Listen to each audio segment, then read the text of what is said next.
Okay, welcome everyone to our series on relationships. I've got Robert Kirby here with me. Rob's over in the US and I'm in Australia. So welcome to Rob. How are you today? Good. Thanks, Shaw. Hi, everybody. Welcome.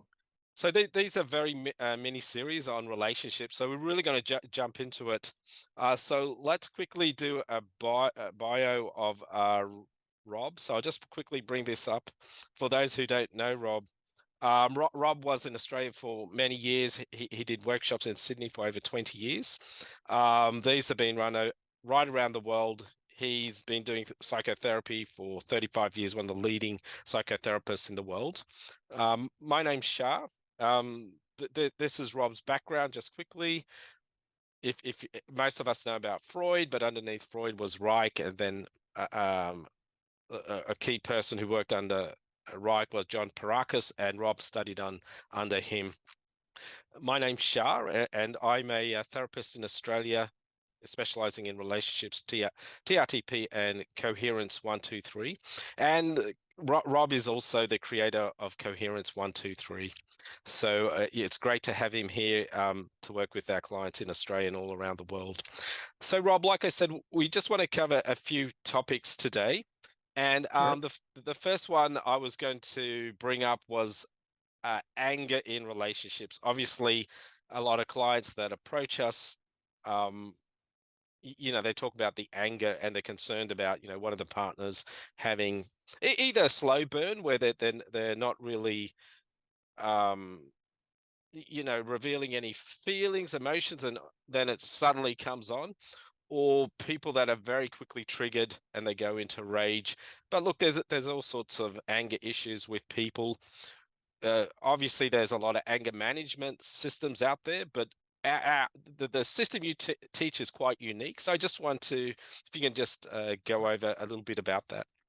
Yes. One of the misconceptions about anger is they tend to get stereotyped into, they're dangerous people, they're not loving people, they don't have a good heart, and so on and so forth, because they can be very intimidating and scary, whether it's a male or female, young or a bit older, it doesn't matter. It can make the whole house, the whole home unsafe. And, especially if there's little kids there, they're going to be affected by it. So is it a serious problem? Yes. Does it mean that this person is not a good person? I don't agree. Before someone gets very, very angry, they get very, very hurt. So the more reactive they are, the more you might call it, Shaw, overreaction. Something that might annoy you or even piss you off. It might be, for a very healthy person who's done a fair bit of work, their anger might go up on a scale of 10 to 2 or 3. But someone who hasn't done that work and their body's holding trauma from earlier in life, it could be, their early 20s, or it could be adolescence or even childhood. The body's holding everything. It's the laboratory of life. So there's an energy there so if your partner, let's just say this example that you're talking about, deep committed relationships, if your husband or wife or partner, life partner, puts their finger in that wound, well, you're going to overreact. And so underneath that, on a conscious level, there's a lot of anxiety and fear that they're going to get hurt again, because they're protecting that, they're shielding that. The anger is a shield for the broken heart. And so I like to go work with cause, because if you suppress, according to Dr. Sigmund, not Sigmund Freud, but one of the students, Alexander Lowen wrote a book called Depression in the Body. And what he said is, really, in 80%, 90% of cases, is that people with anger issues, people with depression have suppressed anger. It's held in the body. So if you can get that energy out and get that energy flowing, not only do you come out of depression, but you don't return to that reactive mode. Hope that makes sense. And one of his partners was John Pirakos, and we work with the lower self in releasing that. And so I think it's very exciting, because you spent years with me in Australia going through this stuff, and you're really an expert now too. Yeah, look, thanks for sharing that, Rob. So what you're saying is a lot of the time, and what we've sort of seen is a lot of the time people are are dealing with the symptoms, which is anger. But the real difference is to go into the source of that anger. And you mentioned a lot of time the body is the subconscious. The therapies sort of goes in, works on the key elements, and that could be past trauma, that could be you could be thinking that the current relationship is holding on to all those attributes of your past relationship, and this sort of complicates things. So um what are some of the strategies we could work with clients on anger, just briefly, if we're looking at that? Okay, so I think one of the things is that a person needs to understand that their partner is, when they put their finger in your wound, they're not the cause of your explosive anger. They're a reactor, they're a symptom. The cause goes back to your early life at whatever stage, might be multiple stages. It could be a previous relationship that had a tendency toward maybe violence, but maybe a lot of aggressive behavior that was disturbing to the partner, or maybe your former partner's anger, throwing things, whatever, not necessarily punching out, but it sort of puts fear in the home. So that becomes normalized, Shaw, over time, the person's reactivity. So you have to say to yourself, you know, um, this explosion that's coming is really, it's not about me. If my partner's angry a lot, it's about their history. So you can have compassion and not take it personal. It's still acceptable, as you know. So we've got to do some body energy work, which is, as you said a few minutes ago, the unconscious mind. So that's the most success I've had. And I'm very proud of it because I've gotten a lot of people off of Prozac, that had anxiety or anger issues or sleep apnea, and they have, different types of medication. But with permission and working with doctors and psychiatrists over the years, I'm able to just get the person off those meds, and with great success. So the energy work does well if the person is willing to take responsibility. Because a lot of people, as you know, Shaw, if they have anger issues, they blame. They have a deep hurt and self-pity, and they feel very justified in their explosion. So that in that area, they need counseling, and you're really good at that. And because you create a very safe space, and you have a very gentle way of sharing. So I think that's beautiful. And then when the person realizes that, hey, this isn't about my wife or my husband or my ex, this is about my childhood. And then they can have a drop of humility. Now, guess what? We open up the energy and the body work therapy, and we have just huge transformations. Very exciting to watch the transformation, and it saves the marriage. So I mean, that's really the outcome we want, isn't it?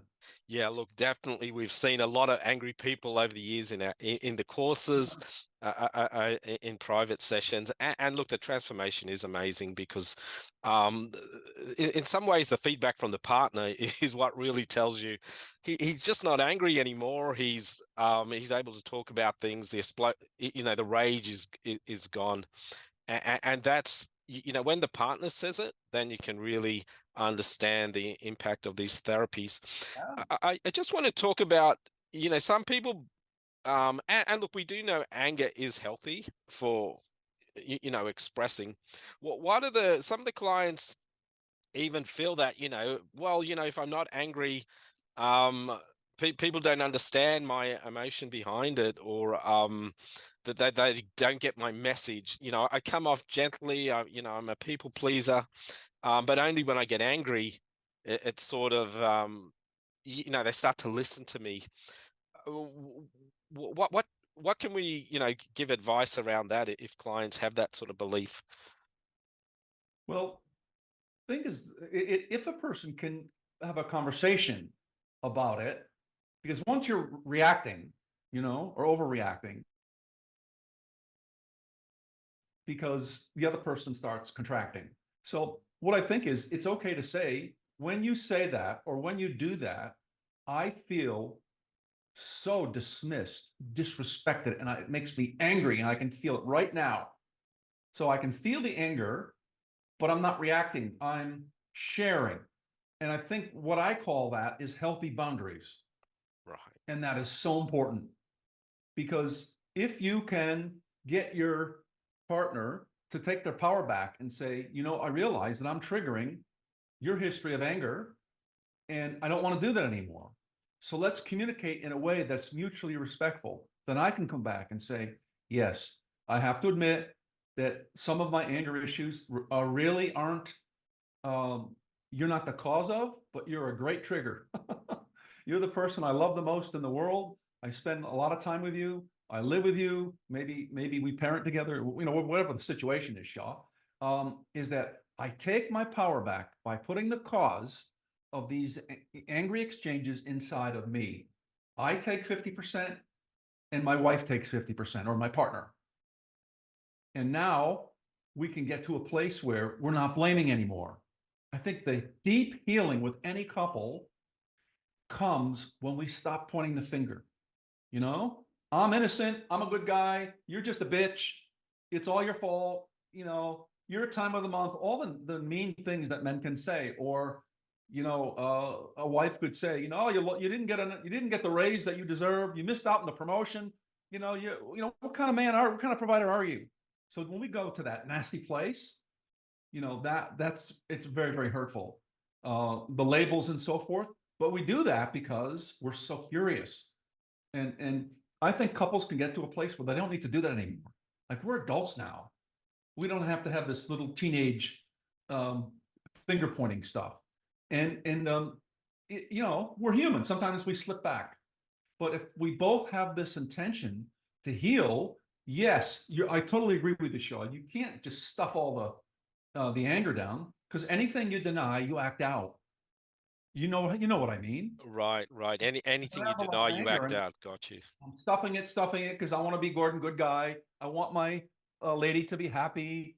So I'm stuffing it. Well, guess what? I'm going to end up being passive aggressive. Oh, did I forget your Swiss chocolates? Oh my God, I'm so sorry. You know, that's really not. Anybody could forget to stop by the chocolate shop. But for a lot of people, that's passive aggressive behavior. It's like, fuck you very much, my dear. Oh, I forgot your favorite chocolates. You So know, so they stuff down the emotions and then basically, you know, stuff you, you know, the attitude is stuff you, you know, you're treating me like exactly. this, stuff you. And And I just want to say that men and women do it. They do it differently, the passive aggressive stuff, but they do it. So maybe there's no yelling and screaming, but it's still, there's anger in the room. You know what I mean? It's a cold, and maybe the cold silent treatment, that kind of thing. so And accidentally forgetting something that's very important to our partner. understand. So, in summary, how I would interpret it is like there's losing strategies, and you've mentioned a few of them. If you start harshly, if you start with anger, it's not going to end softly, right? If you start shouting, screaming at someone, you can't expect them to be influenced by you. All they will do is get triggered themselves. They will go in defensive. They will either want to fight back, they would want to flee the situation, freeze, or even just fawn, which is really just, well, okay, I'll do it, and whatever you say, but then they don't do it, and again, it doesn't really solve any sort of issues. So look, so in summary, anger is healthy, but the expression of anger in relationships is the key to healthy relationships, and really getting to the source is where you have to get to if you want to release anger. You can't really, what once anger's there, it's quite brutal. So we really want to get to the source and have that, you know, that connection with your partner. So thanks, Rob, for this topic on anger, and we'll see you soon.